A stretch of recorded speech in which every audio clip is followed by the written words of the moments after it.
Oke, bismillahirrahmanirrahim. Assalamualaikum warahmatullahi wabarakatuh. Waalaikumsalam warahmatullahi wabarakatuh. Waalaikumsalam warahmatullahi wabarakatuh. Oke, silakan diisi kehadiran 6, jangan ada yang lupa lagi. Hari ini kita akan melihat tugas yang kemarin sudah dikumpulkan. Tugas infografis. Silakan nanti yang namanya dipanggil untuk mempresentasikan hasil tugasnya. Kita mulai dari oke.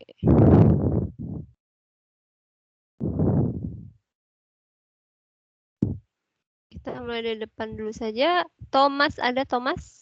Thomas Akram Ferdinand ada? Sudah, Bu. Oke, ya silakan dipresentasikan.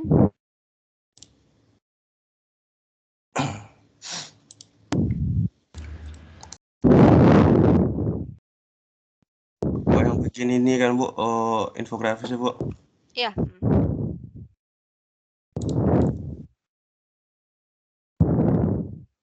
Bentar, Bu.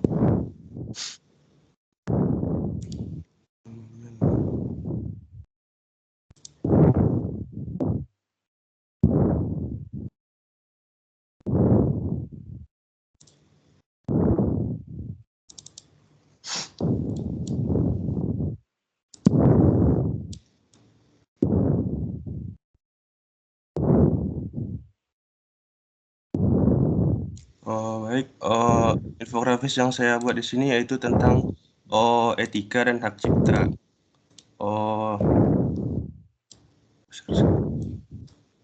Baik, yang pertama itu saya buatkan di sini ada latar belakang.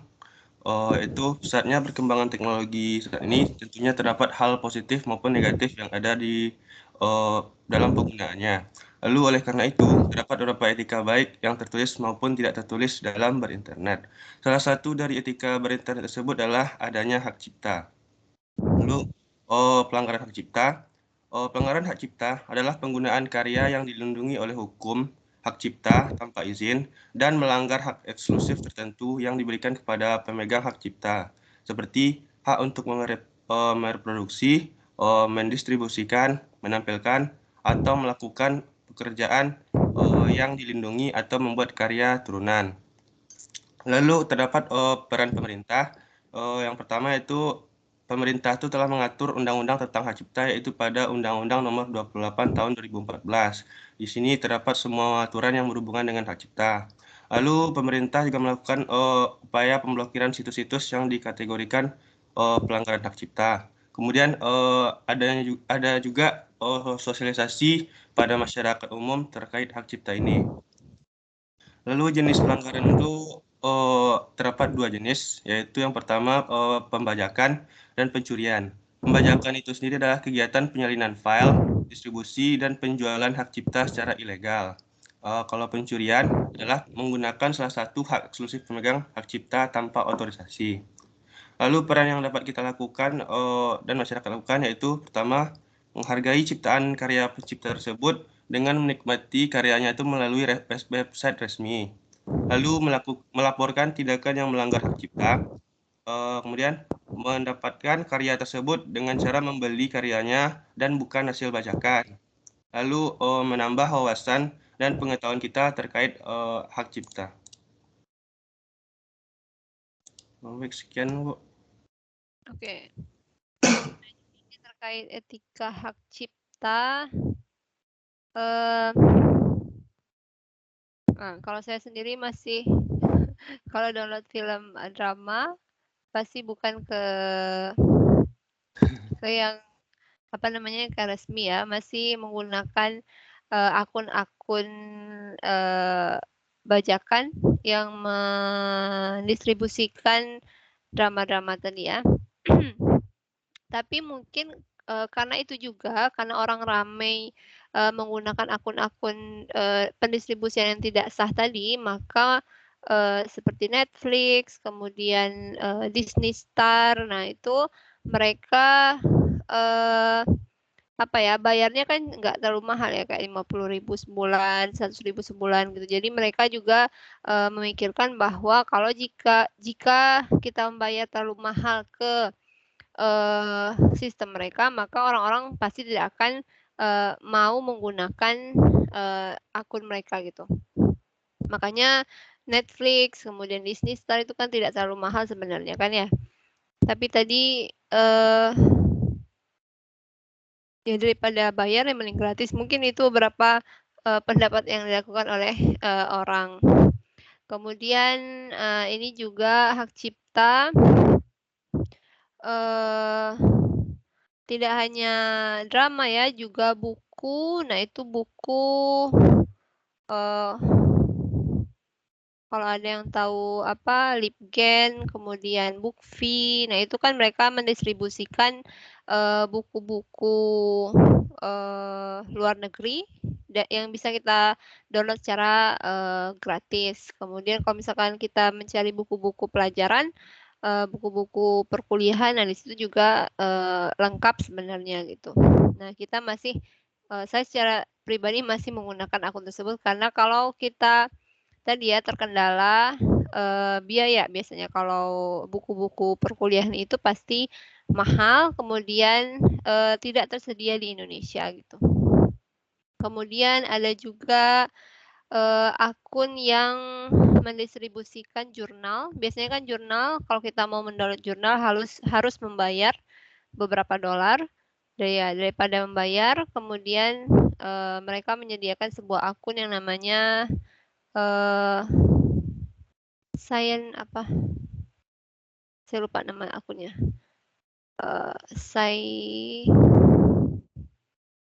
Penasaran. Sci-Hub. Nah, di sana kita bisa mendownload jurnal-jurnal secara gratis jika jurnal tersebut berbayar. Nah, tadi ya sebenarnya itu sangat merugikan pembuat. Misalkan bukunya berarti pembuat bukunya, kalau drama berarti pembuat dramanya gitu. Mungkin pada saat ini kita masih sebagai pengguna yang kita menikmati hasil pembajakan tadi ya, tapi ketika kita sebagai penulisnya, sebagai pengarang dari si dramanya, nah kita itu pasti akan sangat-sangat dirugikan. Jadi mungkin mulai sekarang mari kita menggunakan yang baik-baik saja. Kalau mau menonton drama, menggunakan Netflix atau Disney Star, kemudian menggunakan memanfaatkan biasanya kalau misal pakai Telkomsel itu lebih murah misalnya, nah itu manfaatkan promo-promo seperti itu.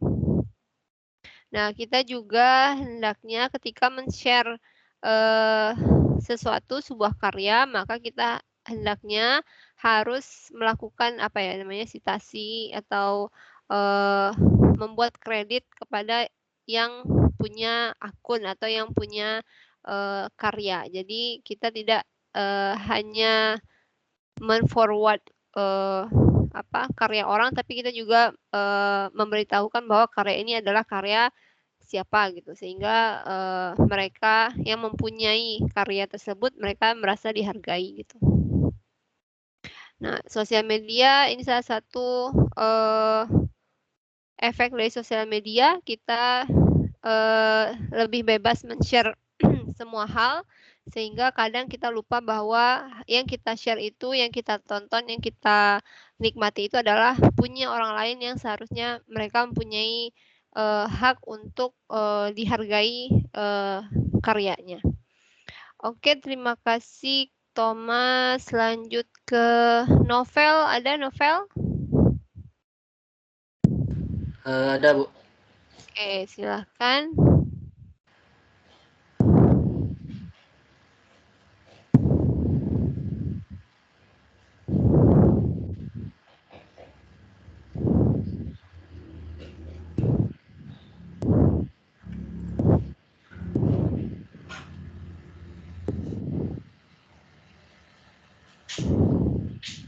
Bu, maaf sebelumnya kan saya baru bergabung, jadi informasinya belum dapat, Bu.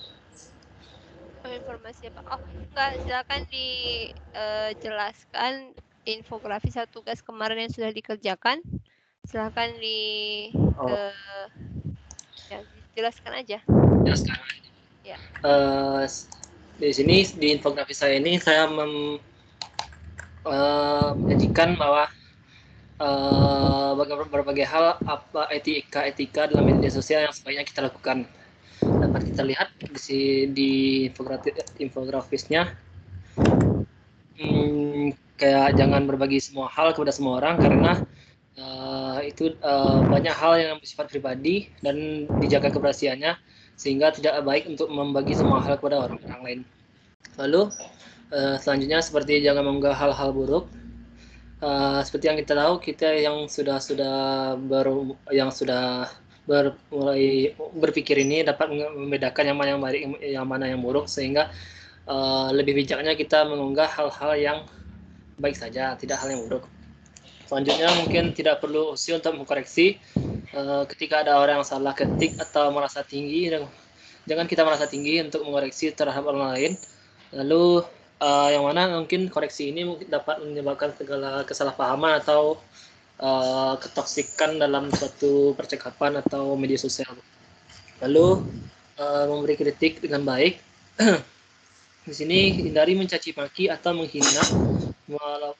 Walaupun memberi saran, lebih baik menyatakannya dengan santun, layaknya mengkritik orang lain di dunia nyata. Dan mungkin yang terakhir itu, saya membuat jangan mengganggu kenyamanan orang lain. Ketika ingin mengambil gambar atau melakukan pemotretan di ruang publik, pastikan tidak mengganggu kenyamanan orang lain. Jikalau ingin mengunggah atau menguploadnya, mungkin bisa meminta izin ataupun yang meminta izin kepada orang yang bersangkutan. Mungkin segitu. Oke, jadi ini tentang masih etika dalam media sosial. Nah, karena media sosial tadi kita bisa bebas ya, apakah mau menggunakan nama asli atau menggunakan nama alias gitu ya. Jadi orang-orang yang menggunakan nama-nama yang tidak asli atau nama-nama alias tadi, mereka merasa bahwa mereka bebas untuk mengeluarkan pendapat. Jadi mereka tidak berpikir panjang pendapat yang mereka berikan kepada orang lain tersebut, terutama pada orang-orang terkenal, artis atau siapalah gitu ya. Seperti kemarin permasalahan artis Atta, Aurel itu kan ya, ada orang yang melakukan ujaran kebencian di akunnya, kemudian sampai mengatakan bahwa oh ini nanti anaknya autis segala macam gitu, padahal anaknya belum lahir gitu ya, Atta dan Aurel. Kemudian mungkin orang ini merasa bahwa oh nggak bakal ada yang tahu nih saya yang melakukan yang mengkomen atau saya yang melakukan ujaran kebencian gitu. Padahal mungkin dari pihak kepolisian mereka mempunyai teknik sendiri gitu ya untuk mengetahui keberadaan sebuah akun. Dan akhirnya orang tersebut kemudian itu adalah keluarga dari si pelakunya, ibunya gitu ya, yang harus meminta maaf segala macam. Nah itu yang menjadi kesedihan sendiri gitu dari perilaku kita yang kita tidak bisa jaga, orang lain yang repot gitu, terutama keluarga. Nah itu yang sangat menyedihkan gitu. Kemudian, nah ini juga tidak perlu usil untuk mengkoreksi. Nah kan itu ya, netizen selalu benar gitu. Jadi kita walaupun mungkin kita menggunakan nama alias yang mungkin orang lain tidak akan tahu siapa kita, nah kita jangan usil juga untuk mengoreksi semua hal yang kita anggap salah gitu. Mana tahu mungkin orang lain punya pandangan lain terhadap apa yang telah disampaikan oleh orang lain tersebut gitu.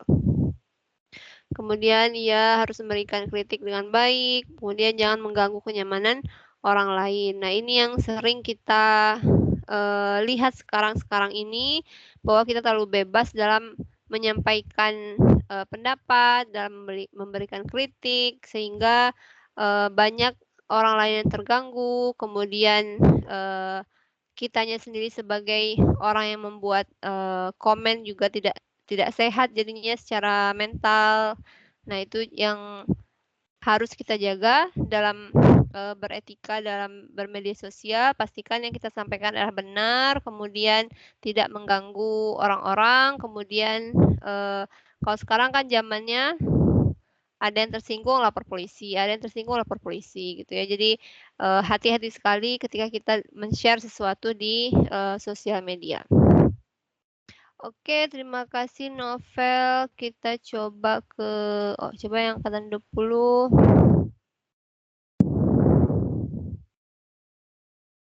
Putih juga loh, ada Putih? Ada, Bu. Oke, silakan.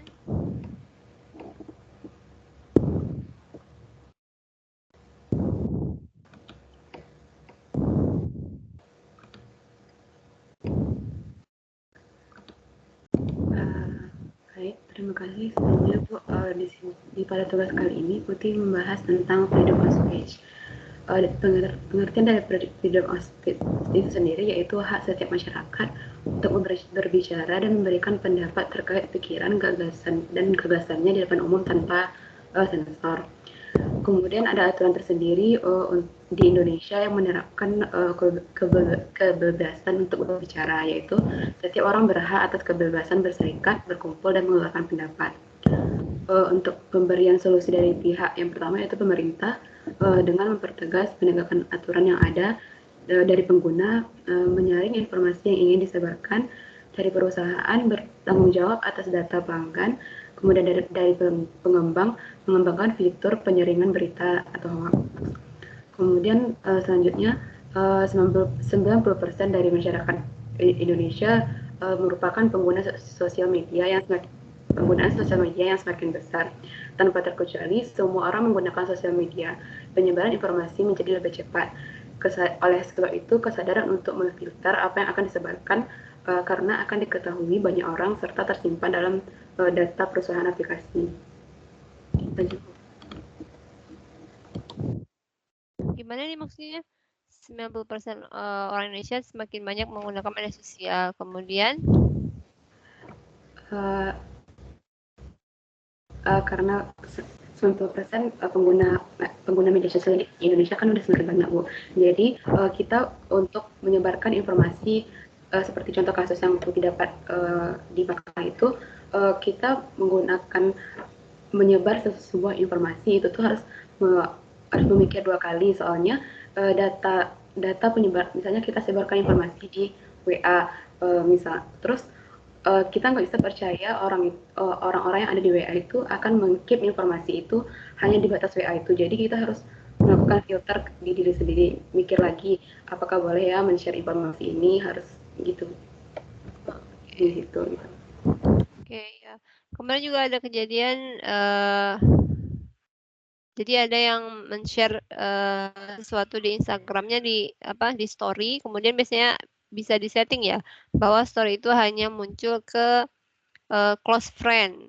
Nah, si orang ini menganggap bahwa ya udah kalau close friend berarti mereka tidak akan menyebarkannya ke orang lain gitu. Ternyata close friend ini entah somehow mungkin akunnya dibuka orang lain atau bagaimana, jadi informasi yang dia sebarkan itu jadinya tersebar ke orang lain gitu. Nah, itu juga yang menjadi pelajaran bagi kita bahwa apapun yang kita share di media sosial itu ya tidak akan aman gitu.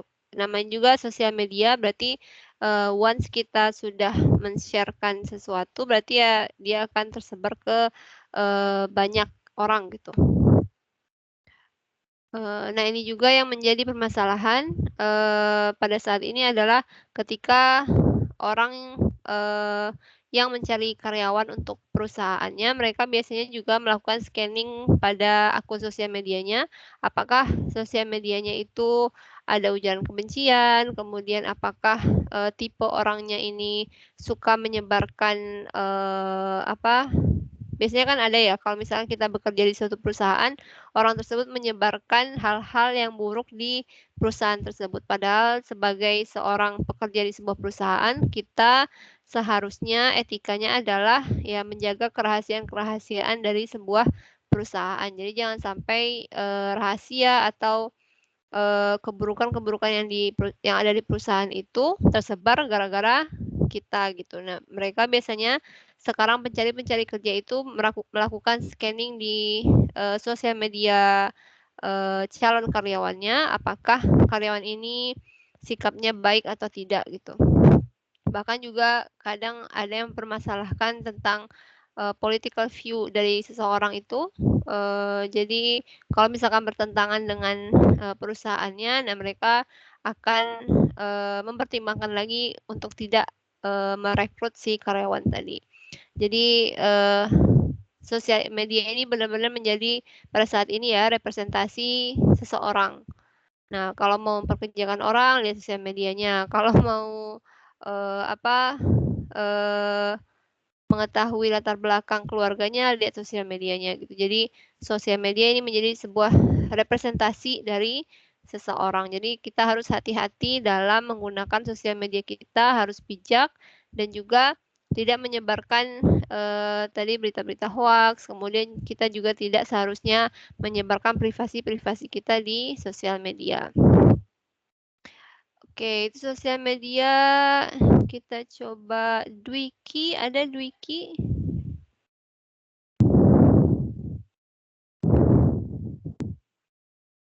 Ada Dwiki? Tidak ada?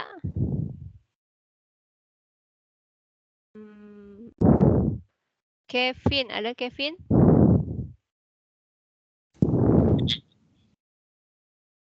Ada? Ya, silahkan.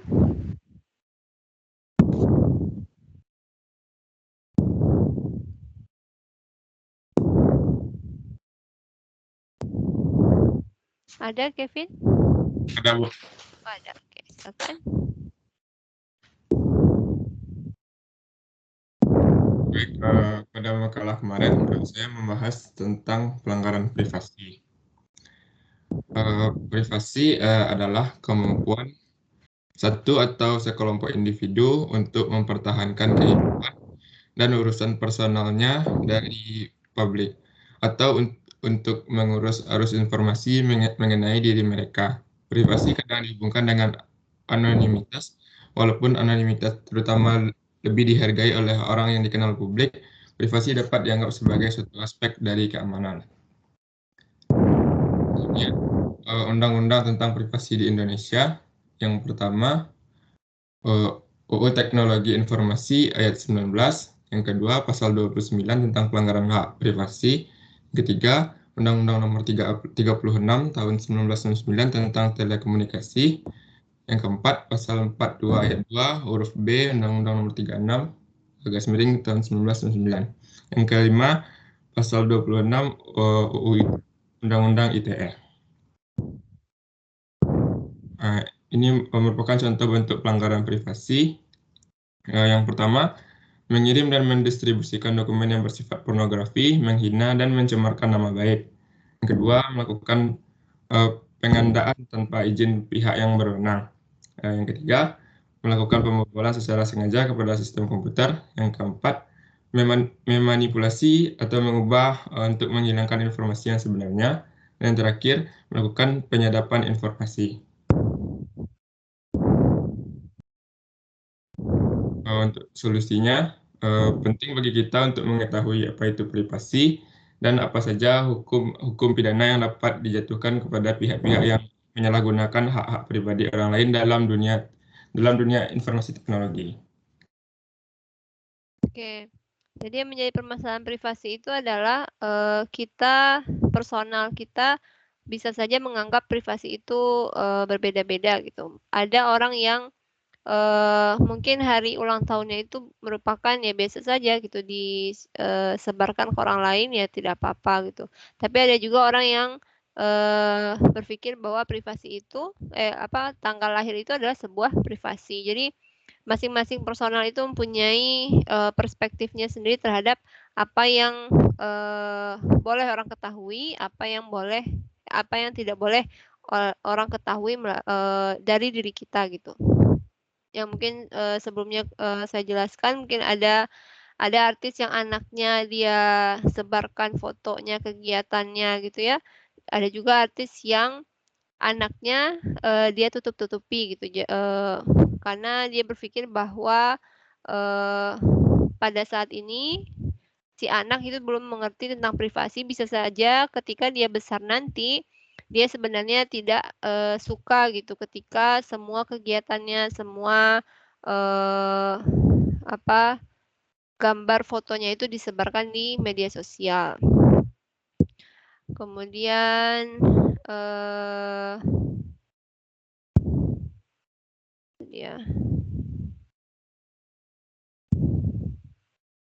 nah, jadi privasi adalah cara setiap individu ya, berarti di sini definisinya individu untuk mengatur informasi pribadinya sendiri ke publik gitu. Jadi kita harus benar-benar mengontrol apa yang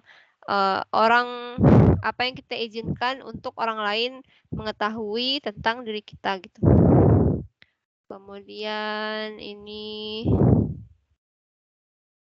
nah ini mungkin masih menjadi permasalahan ya, karena misalkan menggandakan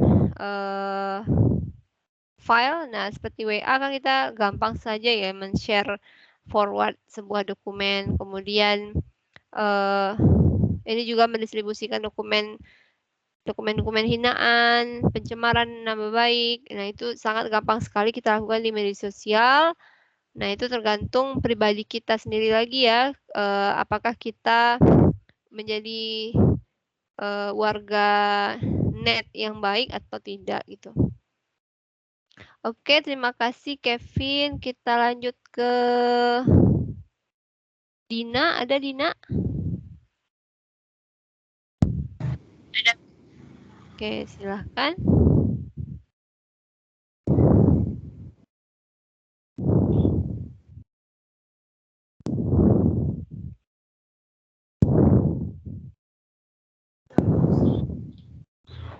Baik, terima kasih.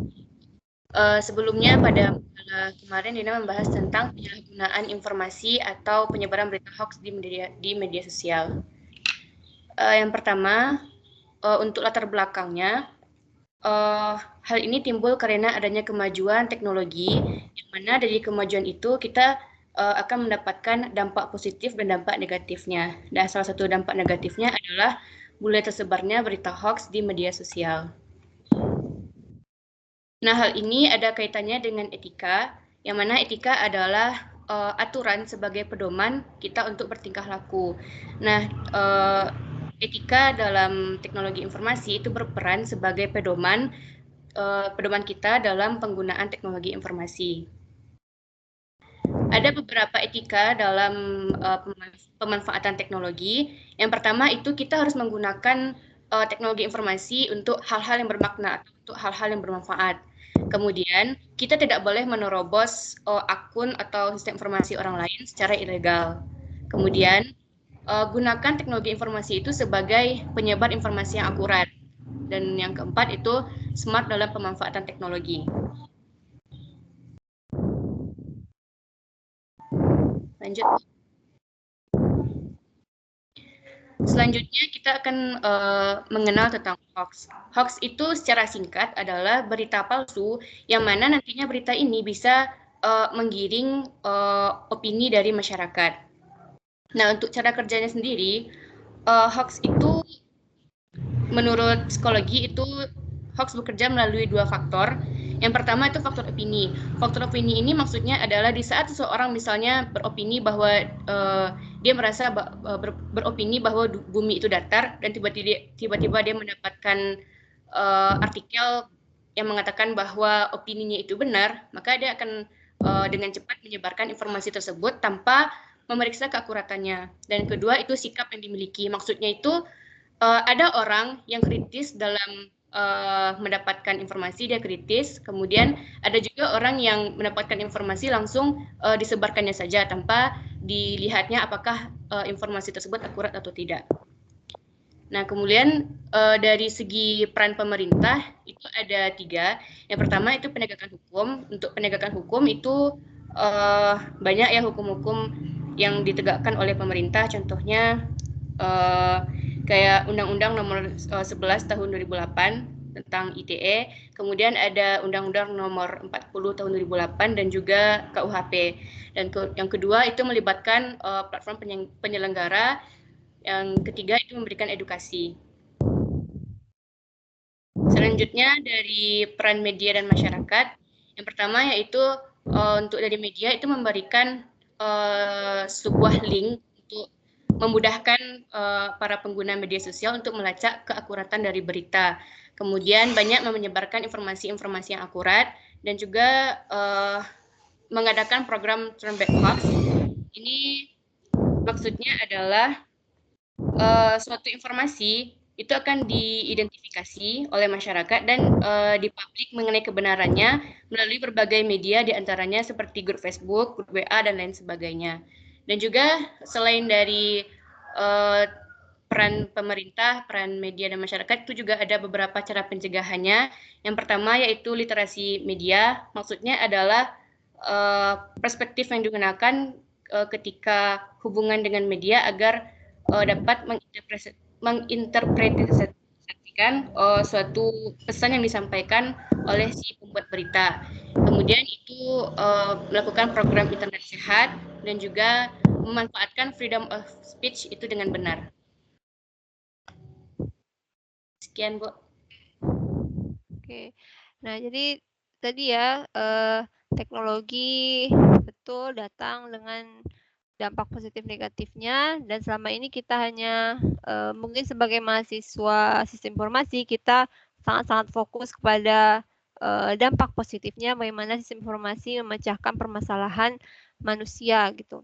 Tetapi ternyata dengan dampak positif itu si teknologi juga memberikan dampak negatif. Salah satunya adalah tadi hoax. Nah, jadi saya ingat yang ini yang tidak menerobos secara ilegal.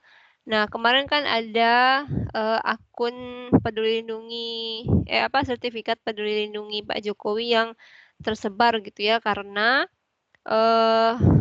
NIK-nya nomor KTP Pak Jokowi itu sudah tersebar ketika pemilu kemarin ya.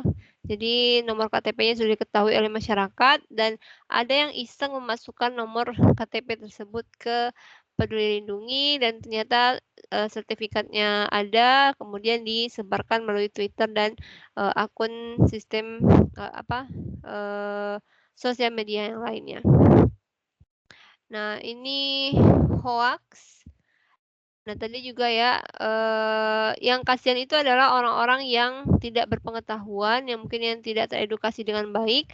Nah, misalkan tadi yang bumi datar misalnya. Nah, kalau orang yang pintar membuat argumen, nah kalau kita membaca itu memang seolah-olah oh iya ya, bumi ini datar ya, kayaknya benar ya yang disampaikan oleh orang tersebut misalnya.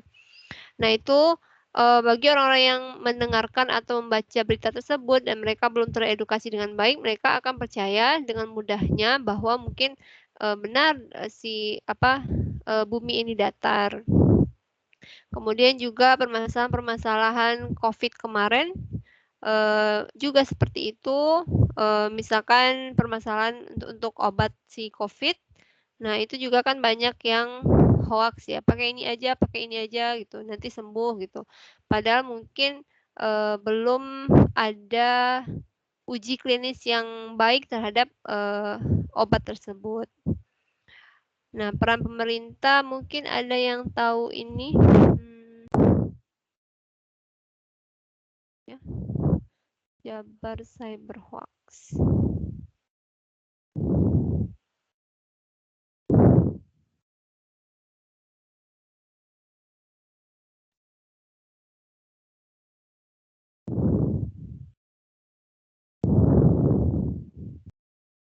Nah, ini adalah salah satu yang dilakukan oleh pemerintahan Jabar. mereka membuat yang namanya Jabar Sabar Hoax. Jadi ini adalah akun untuk memberantas tadi ya hoax yang tersebar di masyarakat sehingga masyarakat mempunyai sebuah sistem yang resmi, mereka bisa mendapatkan informasi yang sebenarnya dari pemerintah. Nah, ini jadi mereka melakukan konfirmasi, mengecek apakah sebuah berita itu benar atau tidak gitu ya. Nah, ini jadi beberapa informasi yang telah mereka lakukan. Jadi banyak di sini informasinya. Nah, itu salah satu yang bisa dilakukan oleh pemerintah dalam melakukan atau menyapu bersih berita-berita hoax yang tersebar di masyarakat. Nah, itu tentang hoax. Kita coba pindah lagi ke Arif Roska. Ada Arif Roska? Ada, Bu. Oke, silahkan.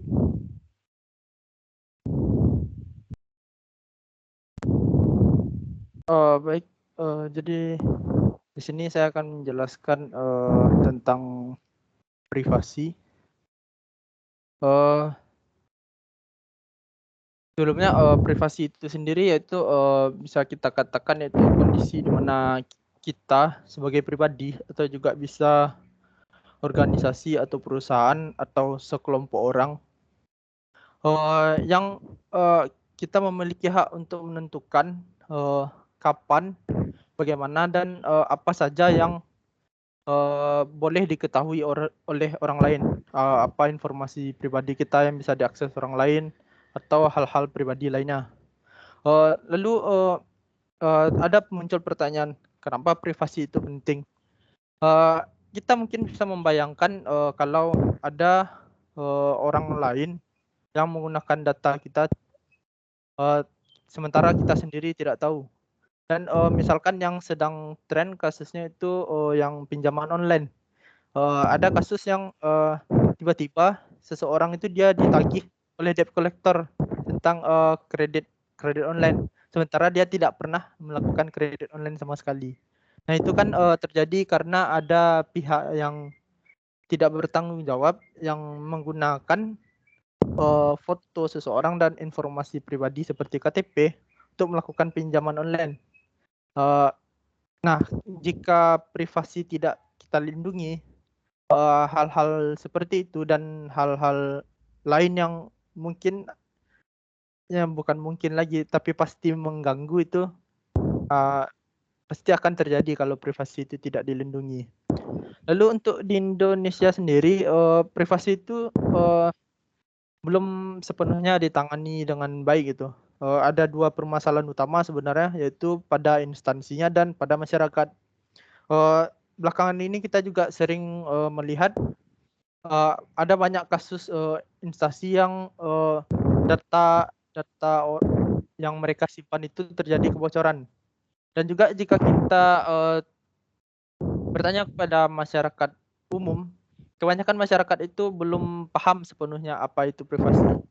Mereka hanya tahu privasi itu hanya sekedar ya informasi pribadi, sekedar itu saja. Sementara mereka tidak tahu apa-apa saja batasan terhadap privasi mereka atau apa saja tindakan yang tidak mengganggu privasi orang lain.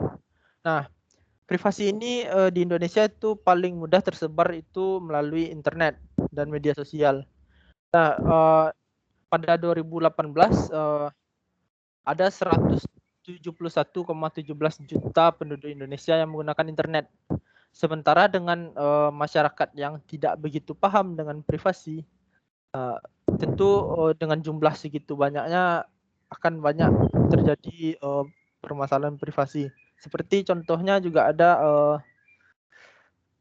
kakak yang sedikit gaptek. Jadi dia menggunakan Facebook dan tiba-tiba ada orang yang menambahkan teman dengan nama Facebook. Dan di situ dia mengirimkan sebuah link yang katanya akunnya ada masalah gitu. Terus disuruh untuk ngeklik link itu. Karena kakak saya ini agak gaptek, Dan dia nggak nanya dulu ke saya. Jadi langsung dikliknya udah dimasukin emailnya, dimasukin pula password Facebooknya. Nah, di situ bisa kita lihat contoh kalau pemahaman privasi pada masyarakat itu bisa dibilang masih kurang. Lalu selanjutnya beberapa cara yang bisa kita lakukan untuk melindungi privasi itu mungkin ini hanya beberapa saja, banyak cara lagi yang bisa kita lakukan. Yang pertama yang harus kita pahami itu kita harus mengenali apa konsekuensi jika kita menyebarkan suatu informasi. Misalkan ketika kita mengunggah kalau kita sedang melakukan kegiatan ini, berarti dengan mengunggah itu kita otomatis menyetujui kalau orang mengetahui kita sedang melakukan kegiatan tersebut. Dan jika orang mengetahui kita melakukan kegiatan itu, apa-apa saja yang akan dilakukan orang dengan informasi itu kita harus memikirkan konsekuensinya. Lalu yang kedua yaitu kita juga dianjurkan untuk membaca kebijakan privasi ketika menggunakan suatu aplikasi karena kebanyakan orang biasanya langsung checklist setuju. Sementara terkadang ada beberapa aplikasi yang kebijakan privasinya itu agak janggal. Lalu selanjutnya jangan menyebarkan data di sumber yang tidak jelas seperti yang kasus di Facebook tadi yang main masukin aja email sama password padahal sumbernya nggak jelas. Lalu selanjutnya ini sebenarnya yang perlu privasi itu lebih mendalam, baik privasi diri sendiri maupun privasi orang lain, sehingga kita tidak menyebarkan privasi kita dengan tidak sengaja maupun sengaja, dan kita juga tidak mengganggu privasi orang lain sehingga tidak menimbulkan konflik. Contoh kasus privasi yang bisa kita lihat itu pada tahun 2020 ada karyawan dari OVO yang melanggar privasi pengguna mereka. Jadi si karyawan ini dia menghubungi pengguna yang ingin mengupgrade akun OVO-nya secara pribadi. Dan yang dihubungi ini cewek dan kakaknya bertanya kepada akun OVO ID. Dia bertanya, kenapa adik saya dihubungi secara pribadi? Apakah memang prosesnya seperti itu atau tidak? Lalu rupanya OVO ini menanggapi langsung. Dan si OVO bilang prosedurnya bukan gitu. Dan si OVO juga langsung menelusuri rupanya memang karyawannya itu menggunakan data yang dikumpulkan OVO untuk menghubungi penggunanya. Padahal itu melanggar kebijakan dari OVO sendiri. Pihak OVO pun mengambil tindakan dengan memecat karyawan tersebut. Lalu OVO juga mengeluarkan permintaan maaf secara resmi kepada korban dan juga OVO mengeluarkan statement mereka berjanji untuk kejadian seperti ini tidak terulang lagi. Mungkin sekian, Bu. Oke, ya. Ini juga permasalahan di kita belum secara warga negara Indonesia kita belum paham mengenai apa itu privasi. Nah, mungkin bisa dicontohkan tadi ya Facebook tadi ya yang dicontohkan oleh Arif. Ketika kita membuat akun Facebook, kita bisa melakukan tag family gitu ya. Siapa yang ayah kita, siapa ibu kita, siapa ponakan kita, siapa teman-teman dekat kita. Nah, yang seharusnya menjadi privasi adalah nama ibu kan ya, karena nama ibu itu kita gunakan untuk verifikasi akun bank biasanya. Nah, itu yang sangat bahaya sekali ketika kita men-sharekan nama ibu kandung kita di sosial media yang seharusnya kita tidak sebarkan secara mudahnya di sosial media. Nah, begitu juga dengan tadi yang ini debt collector ya. Nah, itu mungkin nomor KTP. Nah, saya juga penasaran ya, ada nggak ya menggunakan nomor KTP Pak Jokowi misalkan untuk debt collector. Kan nomor nomor NIK beliau kan tersebar ya, karena kemarin sudah ada yang mendownload sertifikat Peduli Lindunginya Pak Jokowi, berarti kan ada nomor NIK-nya yang sudah diketahui oleh orang lain. Tapi ada nggak ya yang menggunakan nomor NIK beliau untuk debt collector? Kemudian ya cara melindungi, kita mulai dari diri sendiri dulu, pahami dengan baik tentang privasi itu, kemudian nah ini juga yang menjadi permasalahan ketika kita mendownload atau menginstal sebuah aplikasi, kita pasti bukan pasti ya, tapi maksudnya karena penjelasannya panjang, kemudian kita dalam waktu yang bersamaan juga membutuhkan aplikasi tersebut, jadi mau tidak mau apapun yang kebijakan apapun yang ada di aplikasi tersebut kita okekan saja gitu, karena kita memerlukan aplikasi tersebut. Misalkan Instagram nih, kita mau melakukan jual beli online.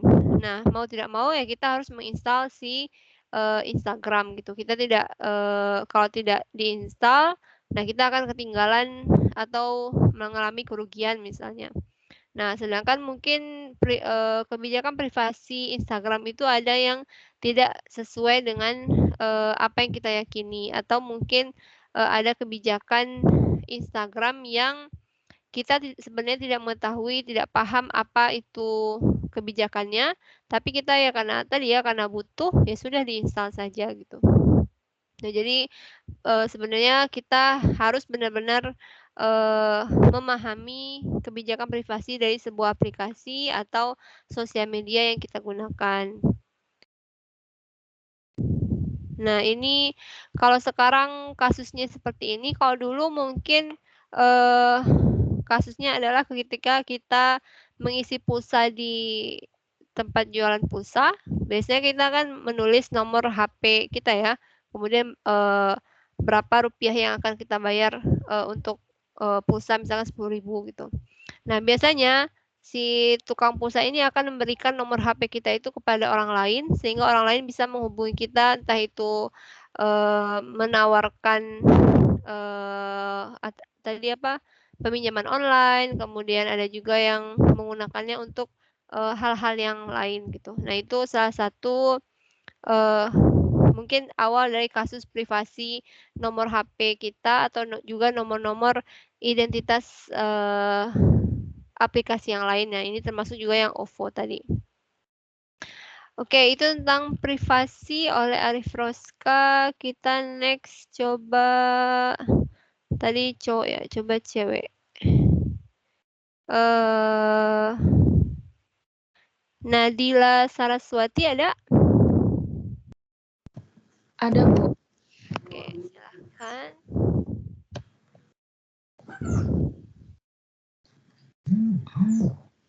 Nah, jadi saya sendiri mengambil materi mengenai privasi di Indonesia. Yang pertama, kita bisa mengetahui semakin berkembangnya teknologi itu, maka perkembangan terhadap pelanggaran privasi ini juga semakin banyak terjadi. Nah, kita masuk apa sih sebenarnya privasi itu? Privasi ini merupakan suatu kondisi atau situasi tertentu yang mana adanya privat oleh subjektif apa yang bisa mengaksesnya. Contohnya itu masalah privasi yang terjadi di Indonesia itu sendiri, ada bocornya data BPJS yang terjadi yang diketahui pada Mei 2021. Nah, data-data ini dijual pada Rate Forums dengan harga 0, Bitcoin. Data ini totalnya itu ada 279 juta data. Nah, dampak kebocoran data ini mengakibatkan kerugian material mencapai 600 triliun, yang mana data ini dapat dimanfaatkan oleh oknum-oknum jahat untuk kepentingan pribadinya, yaitu menggunakannya untuk membuat pinjaman online. Terus untuk sekarang ini meminimalisir kerugian tersebut, BPJS ini sudah berkoordinasi dengan Kominfo untuk memblokir beberapa situs yang menyebarkan jutaan data tersebut. Namun kasus ini juga belum selesai karena masih adanya beberapa konsultasi penyebabnya. Nah, dari permasalahan ini kita dapat mencari tahu pentingnya menjaga privasi, yaitu untuk mencegah ancaman yang berbau negatif, seperti kebocoran data atau adanya hacker dan sebagainya. Kemudian, untuk solusi dari permasalahan ini sendiri, yaitu pemilik data harus mengurangi kepanikannya, atau pihak BPJS dapat menenangkan dan meyakinkan para pemilik data bahwa penyelesaian masalah ini akan segera diatasi dan ditindaklanjuti dengan cepat. Kemudian itu BPJS dapat memberikan pengarahan agar pemilik data lebih waspada terhadap penipuan yang masuk dan mengatasnamakan dirinya untuk mencegah pengalian kebocoran data informasi lebih dalam. Terus solusi berikutnya, pihak BPJS harus menyelidiki dan mencari tahu penyebab kebocoran data dengan menelusuri segala faktor. Di sini dapat melakukan pemeriksaan forensik terhadap penyebab kebocoran data ini. Maka akan diketahui apakah adanya faktor internal seperti kesalahan sistem informasi atau adanya hacker yang sehingga dapat mengambil keputusan untuk menyelesaikan kasus tersebut. Nah, solusi yang ketiga, pihak BPJS harus berkoordinasi dengan Kominfo, BSSN atau lembaga lainnya untuk mempercepat penanganannya. Dengan Kominfo sendiri bisa memblokir situs-situs forum yang menyebarkan data-data yang beredar. Kemudian langkah selanjutnya, pihak BPJS juga dapat melaporkan kasus ini kepada Bareskrim Polri, mengingat adanya dugaan pelanggaran hukum yang oleh pihak yang tidak bertanggung jawab dan merugikan BPJS Kesehatan ini. Dan yang terakhir, jika adanya kerugian material yang ditanggung oleh pemilik data, mungkin pihak BPJS dapat memberikan kompensasinya. Selanjutnya itu untuk pencegahan atau preventif yang dilakukan, yang pertama perusahaan. Seperti pada kasus BPJS ini, perusahaan dapat memperketat sistem keamanan dan perlindungan data dalam penerapan tata kelola teknologi informasi dan data. Kemudian untuk sisi dari pengembangan Red Forum situs sendiri, mungkin karena menjadikan forum ini sebagai tempat pertukaran data yang ilegal, situs ini dapat diblokir.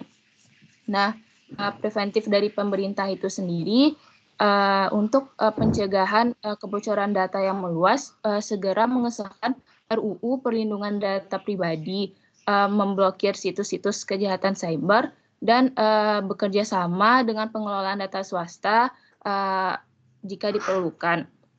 Dari segi pengguna, dapat mengganti kata sandi atau passwordnya secara berkala, dan mungkin dalam password ini juga harus unik dengan gabungan nomor, huruf kapital, dan lainnya agar tidak mudah ditebak dan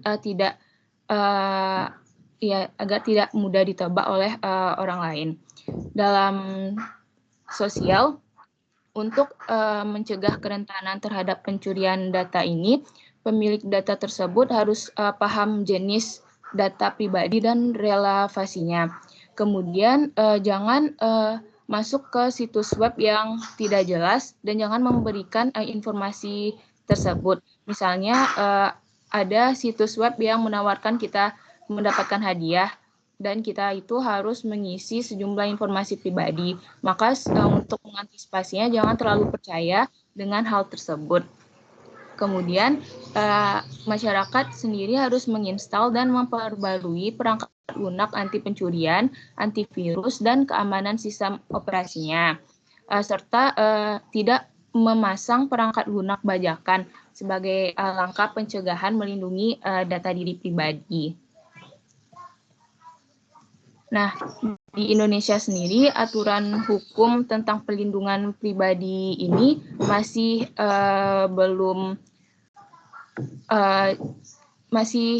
belum terlalu kompleks dalam menerapkan hukumnya itu.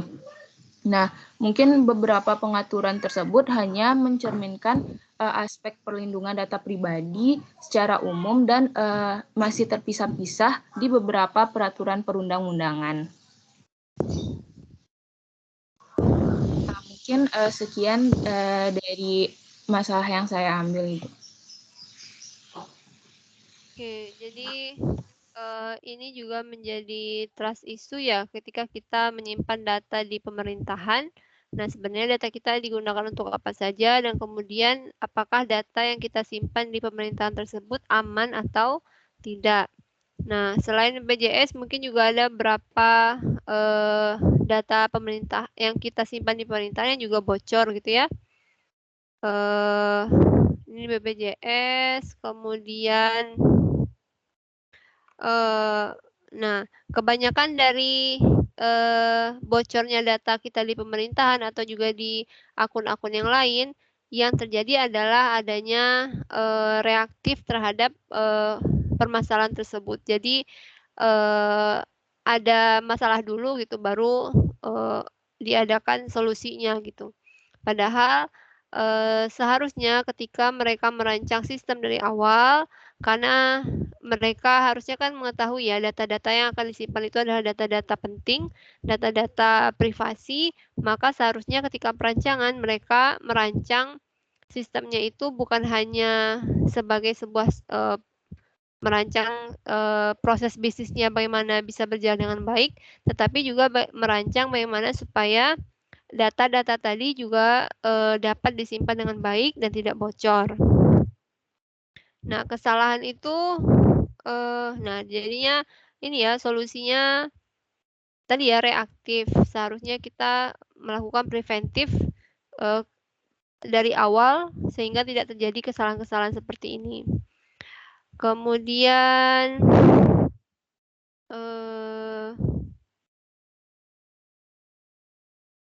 nah, bisa jadi selain dari sisi sistem, bisa jadi permasalahan itu terjadi karena adanya orang dalam seperti yang tadi yang OVO tadi kan, karena mereka orang dalam, mereka bisa mengakses data, bisa melihat data-data pelanggannya, penggunanya. Nah, mereka bisa mengambil data-data tersebut kemudian membagikannya kepada orang lain tanpa si yang punya data itu tahu. Nah, oh ya. Nah, mungkin di sini ada yang sudah karena kemarin lagi terkenalnya Squid Game ya. Nah, itu kan katanya ada nomor telepon yang di Squid Game itu yang seharusnya yang ditutup itu adalah nomor akhir dari teleponnya, tapi ini yang ditutup adalah nomor awal digitnya, digit-digit yang awal. Padahal kalau digit-digit awal itu kan orang bisa dengan gampang menebak kan. Biasanya kan kalau kita misalnya ada 0813, 08 berapa gitu ya. Jadi gampang menebak angka-angka yang di awal. Nah, mereka ketika di Squid Game ini mereka hanya menutup bagian yang awal gitu, awal digit-digit yang awal.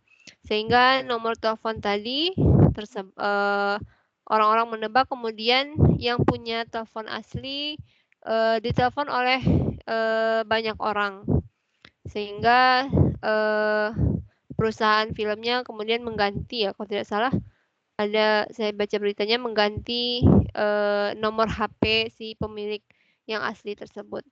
Nah, kalau di dunia industri bisa seperti itu, apakah sekelas misalkan BPJS atau sekelas dinas kependudukan yang mengurus data-data pribadi kita. Nah, apakah yang akan mereka lakukan ketika data-data kita itu tersebar gitu? Apakah mereka akan melakukan ganti rugi terhadap data yang sudah tersebar itu ya? Nah, itu yang belum ada gitu di kita ya. Jadi mudah-mudahan ke depannya pemerintahan lebih bisa lagi dalam mengontrol, mengelola sistem dari BPJS-nya, sistem dari pemerintahannya, data-data yang tersimpan di sana. Kemudian juga mengelola sumber daya manusianya sehingga tidak ada kebocoran data yang dilakukan oleh pihak internal. Nah, itu privasi kebocoran data BPJS. Kita pilih lagi. Coba yang di akhir-akhir. Oh, udah habis. Hanif, ada Hanif? Ada Hanif? Hanif Iza? Tidak ada? Ada, Bu. Oh, ada. Oke, silakan.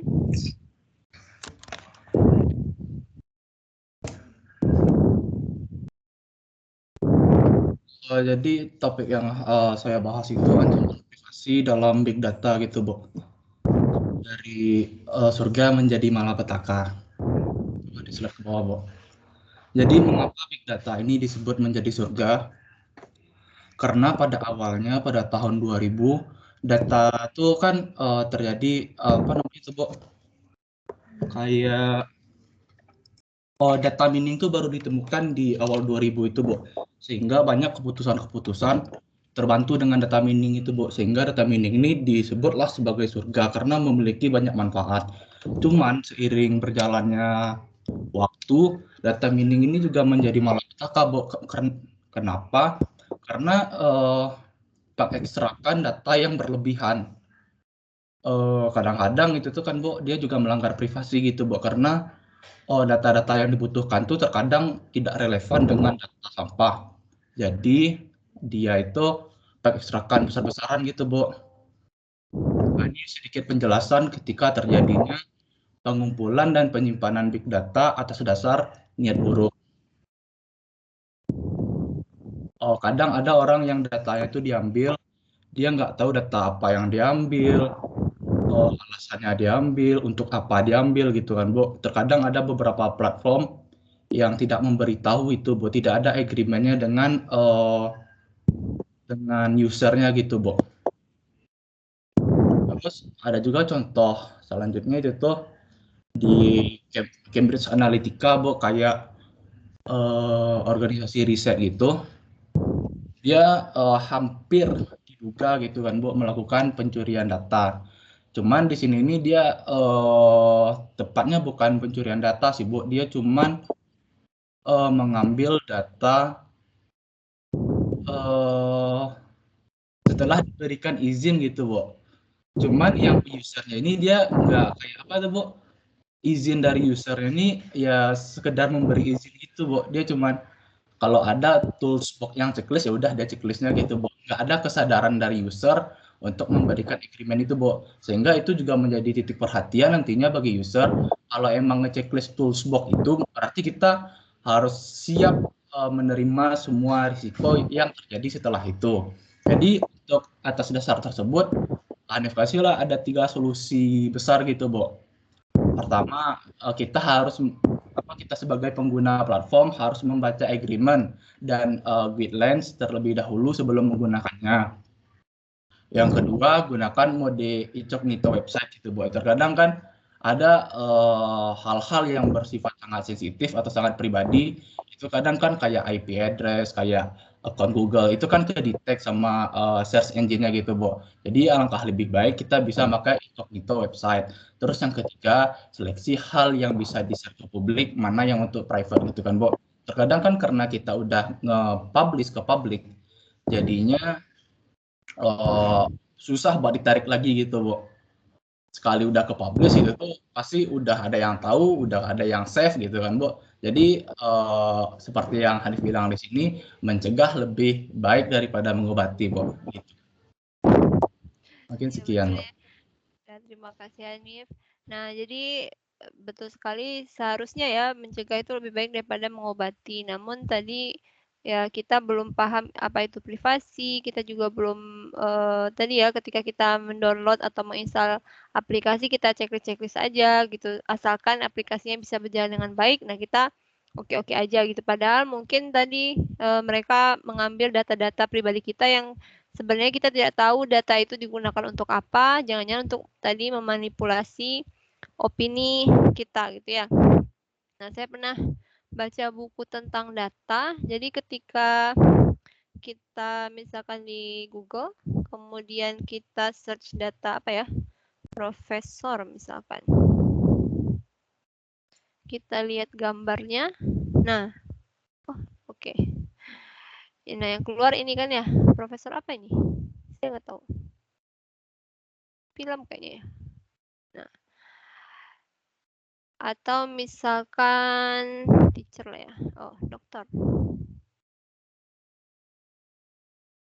Nah, dokter. Nah, mereka si buku ini bilang bahwa ketika kita search suatu keyword, kemudian kita search di Google. Nah, Google kan hanya menampilkan data-data yang mereka punya kan. Nah, misalkan di sini kalau dokter itu ya seperti ini pakai kacamata, kemudian di sini lebih banyak menampilkan mungkin orang kulit putih, kemudian orang kulit hitamnya sedikit gitu ya. Padahal dokter itu mungkin ada yang Cina, ada yang kulit hitam, kemudian kalau dulu ketika saya cari dokter, nah itu mereka hanya menampilkan lebih banyak orang yang berkulit putih, kemudian orang yang botak, misalkan, kemudian orang-orang yang berkulit hitam, yang Cina, misalkan. Nah itu jarang sekali ditampilkan di Google ini. Nah menurut si buku itu, dengan demikian si Google atau search engine mereka sebenarnya sedang memanipulasi kita gitu sebagai orang yang mencari informasi di Google tadi. Ketika kita melihat hal ini, ketika kita mencari dokter, kemudian yang keluar adalah hal-hal seperti ini, maka yang kita pikirkan adalah oh ternyata kalau dokter itu tampangnya pasti seperti ini gitu. Kalau dulu ketika saya cari dokter, kebanyakan itu adalah orang yang berkulit putih. Nah, kemudian nanti kita sebagai pribadi, karena sering melihat hal-hal seperti itu, maka kita akan berpikir, oh ternyata kalau dokter itu, mungkin yang bagus adalah dokter yang berkulit putih gitu. Padahal mungkin ada dokter yang tadi ada yang berkulit hitam, kemudian ada yang mungkin keturunan Cina, misalnya ada yang keturunan India gitu. Jadi itu yang menjadi permasalahan bagi search engine. Atau misalkan di YouTube juga. Nah, yang menjadi permasalahan, mungkin ada yang mencoba mencari di YouTube. Saya itu kemarin penasaran dengan ini ya, Lord Adi ini karena lagi terkenal-terkenalnya kemarin. Karena saya tidak tidak punya TV. Nah, saya penasaran kenapa ini terkenal gitu ya. Kemudian saya nonton satu video. Kemudian berikutnya hari berikutnya ketika saya membuka halaman YouTube seperti ini, nah kemudian nanti bakal banyak informasi tentang Lord Adi gitu. Nah itu juga salah satu yang memanipulasi kita. Jadi si YouTube hanya akan memberikan hal-hal yang sering kita cari dan mereka memfokuskan ke hal tersebut gitu. Nah itu sebenarnya mendistrupsi ya ketika kita ingin mencari misalkan seperti ini ya, kita buka halaman YouTube nih. Sebenarnya kita pengen mencari tentang UML misalkan. Kemudian atau mencari tentang bisnis proses misalnya. Nah, tetapi karena yang terbuka itu adalah halaman-halaman yang seperti ini, kita jadinya pengen kayaknya bagus nih, pengen nonton BTS dulu lah gitu. Atau mau lihat Lord Adi dulu lah gitu. Nah, itu yang akan menjadi yang memanipulasi kita gitu. Yang harusnya kita mencari tadi tentang UML, tentang bisnis proses, tapi karena kita ditawarkan hal-hal seperti ini, maka kita nggak jadi itu belajar gitu. Yang jadinya adalah nonton video ini dulu gitu. Nah, itulah yang salah satu manipulasi yang akan dilakukan oleh big data, AI, dan kawan-kawannya. Nah, itu yang dikhawatirkan oleh buku apa ya saya baca. Jadi mereka memprediksi bahwa di masa depan teknologi itu akan bukan kita lagi yang mencari kesukaan kita di media sosial atau di YouTube atau di Google gitu. Tapi kitalah yang akan dicekokin oleh si aplikasi-aplikasi tadi. Kamu milih ini aja, kamu milih ini aja gitu. Jadi kita akan ditawarkan sehingga akan dimanipulasi gitu. Kamu cocoknya ke sini aja gitu. Kamu jangan ke sini, kamu ke sini aja gitu. Jadi kita tidak bebas lagi dalam berekspresi karena kita sudah ditawarkan oleh aplikasi-aplikasi tadi. Nah, jadi ini yang menjadi apa ya, ketakutan bagi sebagian orang. Nah, sebenarnya kekuatan AI di masa depan ini akan seperti apa? Nah, itu yang agak menakutkan. Terutama ketika teknologi itu sudah sangat kompleks, sudah sangat ya complicated ya, sehingga orang sudah tidak sanggup lagi memperbaiki atau menghentikan si teknologi tadi ya. Jadi kayak film-film gitu jadinya. Oke, kita lihat lagi yang lain. Coba Siti Nur Aisyah, ada Siti Nur Aisyah? Ada, Bu. Oke, ya silahkan.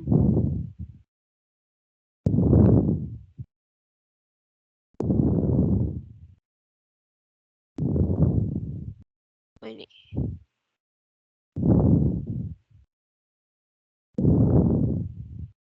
Ya, silahkan. Baik, Assalamualaikum warahmatullahi wabarakatuh.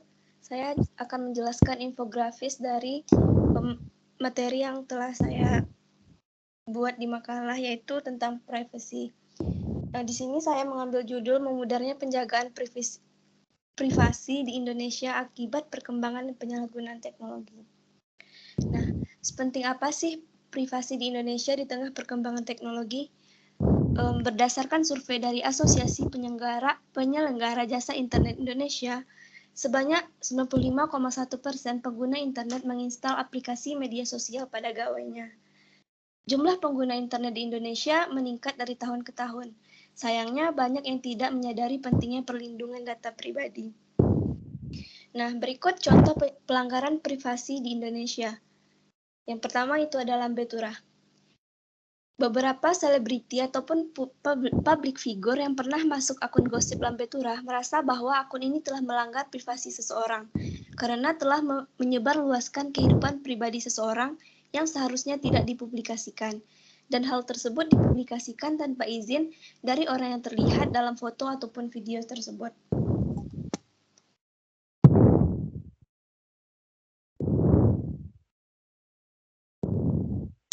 Selanjutnya, akun mahasiswi cantik, yaitu mengunggah ulang foto-foto mahasiswi tanpa persetujuan pemiliknya. Dalam setiap unggahannya, admin, contohnya akun UI Cantik, kerap mencantumkan nama lengkap dari mahasiswi tersebut. Selanjutnya, Menteri Dalam Negeri. Mendagri Cahyo Kumolo yang menyebarkan data dokumen kependudukan seseorang yang merupakan salah satu orator aksi solidaritas vonis Ahok ke sebuah grup sosial media wartawan. Nah, berikut adalah solusi dari penyalahgunaan dan pelanggaran privasi yang ada di Indonesia. Yang pertama, dibentuk semacam lembaga atau standarisasi peraturan hukum privasi. Selanjutnya, periksa pengaturan privasi jejaring sosial. Dan jangan menggunakan penyimpanan umum untuk informasi pribadi dan menghindari pelacakan. Selanjutnya, preventif. Yang pertama, cek kebocoran data lewat situs, belajar curiga sebagai bentuk waspada, awasi password dan kode OTP, dan jangan umbar data diri. Sekian dari saya kembalikan kepada Ibu. Oke, nah ini apakah ada yang memfollow lambe turah? Saya baru tahu juga nih, akun mahasiswi cantik ya. Oh, oke. Nah, ini juga ya lambe turah ini maksudnya sebenarnya pinter ya gitu orang yang punya lambe turah ini, mungkin dia tahu bahwa sifat masyarakat Indonesia itu kepo ya, pengen tahu permasalahan orang lain, pengen ikut mengomentari orang lain, sehingga dia buka akun ini kemudian dia akan mendapatkan keuntungan dari apa ya, menyebarkan privasi orang lain gitu. Kemudian, nah, saya punya dulu adik kelas yang masuk Lambe Turah. Kemudian ceritanya kayak apa ya? Seperti seorang yang apa namanya tuh? Yang perebut suami orang kayak gitulah. Nah, kemudian si istrinya ini menyebarkan video-video teman saya tadi dengan suaminya, kemudian dimasukkanlah ke Lambe Turah dan terkenalah dia gitu. Padahal beliaunya sudah waktu itu di Bandung, kemudian maksudnya sampai karena adik kelas dia sampai ke Sumatera Barat, se-Indonesia kan orang tahu bahwa adik kelas ini ya tadi ya tidak tahu apakah misalnya benar atau tidak ya, yang jelas informasi tentang dari si istrinya itu tersebar di Lambe Turah gitu. Jadi semua akun sosial medianya kemudian dihapus karena tadi ya banyak orang-orang yang setelah itu menyerang si adik kelas ini gitu. Padahal mungkin ya saya tidak tahu ya permasalahan utamanya apa, entah ia itu apa perebut suami orang atau apa, saya tidak tahu. Nah, jadinya beliau diserang, kemudian semua akun sosial medianya akhirnya ditutup gitu. Kemudian beliaunya juga akhirnya pindah dari Bandung gitu. Nah, itu Lambe Turah. Nah, kalau orang biasa saja seperti itu kan ya diserangnya, apalagi mungkin yang artis-artis yang kemudian diserang habis-habisan karena tadi informasi privasi yang disebarkan oleh Lambe Turah. Mungkin ada informasi yang negatif, ada juga mungkin informasi-informasi yang mungkin sifatnya adalah informasi yang bahagia gitu ya. Nah, itu disebarkan oleh Lambe Turah tadi. Tapi ini mungkin harus hati-hati ya si Lambe Turahnya ini ke depannya bisa jadi banyak artis yang akan menyerang si Lambe Turah ini, akan melaporkannya ke pihak yang berwajib.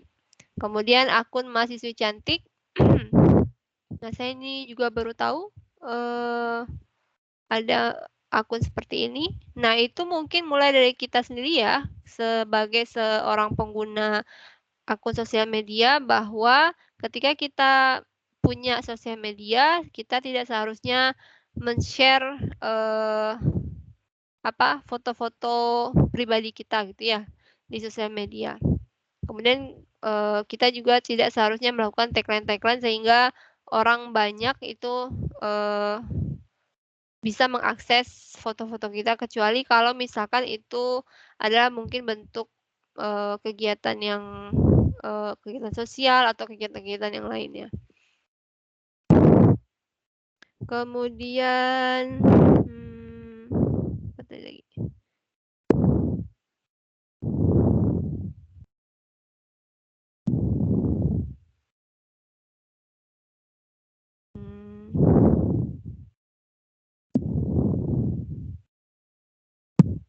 Oke, nah ini lebih banyak ke artis ya yang Lambe Turah tadi. Oke, itu yang privasi Lambe Turah. Jadi pastikan ketika kita punya sosial media tadi ya passwordnya digunakan dengan baik. Kemudian jangan gunakan password yang one for all, yang satu untuk semua sosial media. Pastikan passwordnya juga adalah kombinasi angka, simbol dan lain-lain. Kemudian, nah ini juga penting, jangan menggunakan atau menyimpan informasi umum atau foto-foto umum di sosial media. Oke, selanjutnya coba Daeng. Ada Daeng? Febrino? Ada Daeng? Tidak ada? Coba. Ada, Bu. Oh, ada. Oke, silahkan.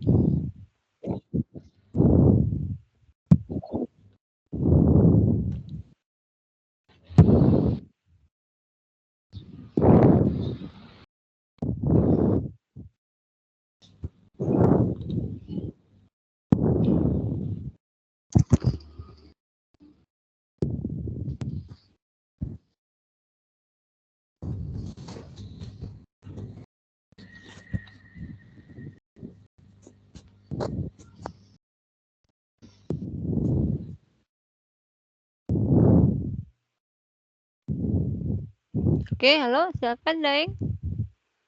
Kakak terputus. Baiklah, saya akan bacakan infografis yang saya pilih.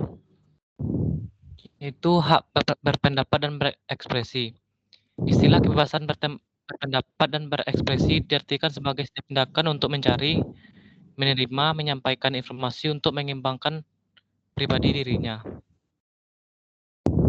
Peraturan mengenai berpendapat dan berekspresi di Indonesia yaitu Pasal 160 sampai 161 KUHP, Pasal 154 sampai 157 KUHP, Pasal 14 dan 15 Undang-Undang Nomor 1 Tahun 1946 tentang Peraturan Hukum dan Pidana, Pasal 310 sampai 311 KUHP, Pasal 315 sampai 316 KUHP, Pasal 28 ayat 2 UU ITE, Pasal 16 Undang-Undang Nomor 40 Tahun 2008 tentang Diskriminasi Ras dan Etnis, Pasal 27 ayat 3 dan 4 Undang-Undang ITE.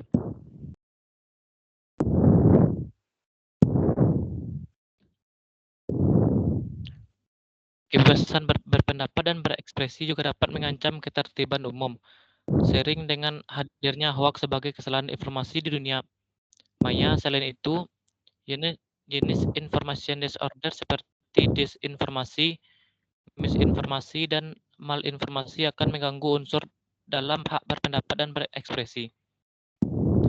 Pelaksanaan hak-hak yang dicantumkan dalam ayat 2 pasal ini menimbulkan kewajiban dan tanggung jawab khusus.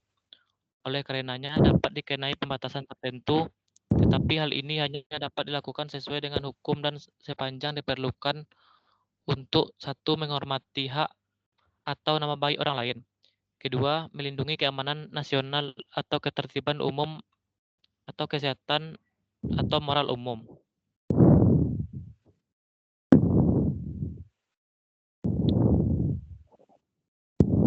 Bahaya hoaks. Hoaks merupakan bagian dari gangguan informasi yang bersifat salah dan mengancam. Hoaks merupakan bagian dari desinformasi.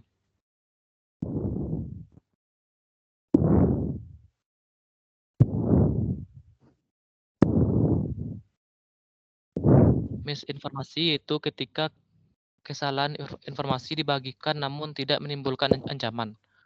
Disinformasi ketika informasi tersebut disebarkan dan diketahui menimbulkan ancaman. Malinformasi itu ketika informasi tersebut sengaja untuk menimbulkan ancaman dan kebencian. Hoax membuat informasi yang direkayasa, baik dengan cara memutarbalikkan fakta ataupun mengaburkan informasi, sehingga pesan yang benar tidak dapat diterima. Hoax akan membangun asymmetric war antara penguasa dan whistleblower dalam membangun kebenaran.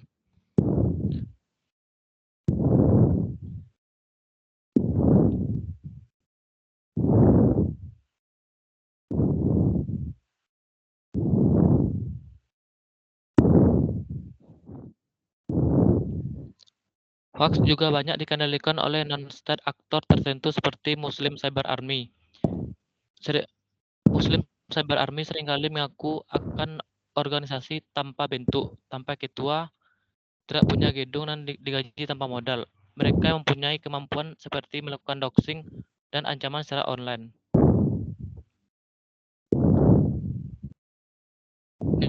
Negara membatasi hoax dan hate speech untuk kepentingan politis, seperti menguatnya digital divide di daerah tertentu dan pasal-pasal lese majesty bagi pengkritik pemerintahan.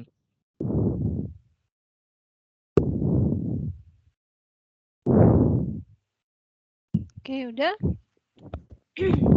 Udah, Bu. Oke.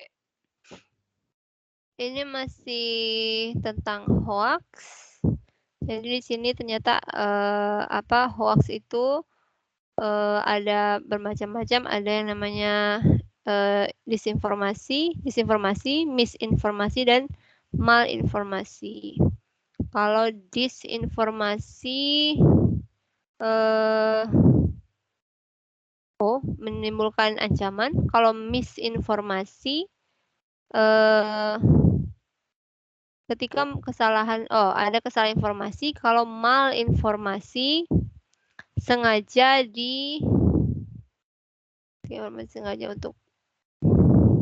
sengaja dibuat salah gitu untuk mengancam. Nah, ini tadi ya yang seperti dijelaskan sebelumnya bahwa hoax ini akan sangat-sangat berpengaruh pada orang yang mungkin tidak berpendidikan atau orang yang tidak mengetahui tentang sebuah informasi yang dia baca tersebut gitu. Kemudian tapi hoax ini juga digunakan oleh orang-orang tertentu untuk mengendalikan masyarakat ya, terutama pada saat ini tentang politik. Nah, itu digunakan untuk menggerakkan massa gitu, hoax itu. Kemudian apalagi ini?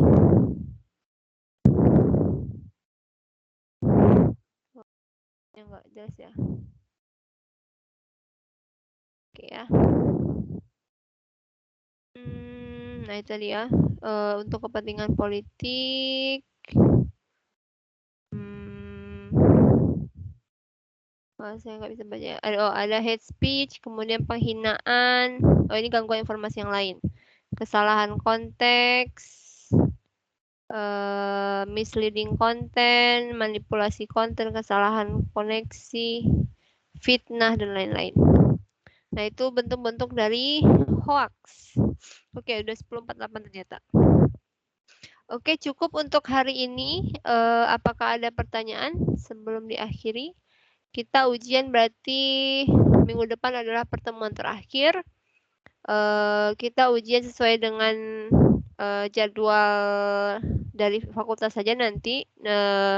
Kita ujian di psikologi. Tuh. Ada pertanyaan dulu sebelum diakhiri pertemuan hari ini? Jangan lupa, tadi yang kehadiran ya. Jangan lupa isi presensi psikologi tadi, tapi harusnya sudah tidak bisa lagi ya jam segini. Oke, kalau tidak ada pertanyaan, cukup untuk hari ini. Sampai ketemu minggu depan. Saya akhiri. Alhamdulillahirrahmanirrahim. Assalamualaikum warahmatullahi wabarakatuh. Waalaikumsalam warahmatullahi wabarakatuh. Terima kasih, Bu. Oke, saya end meeting ya. Bu, permisi Bu.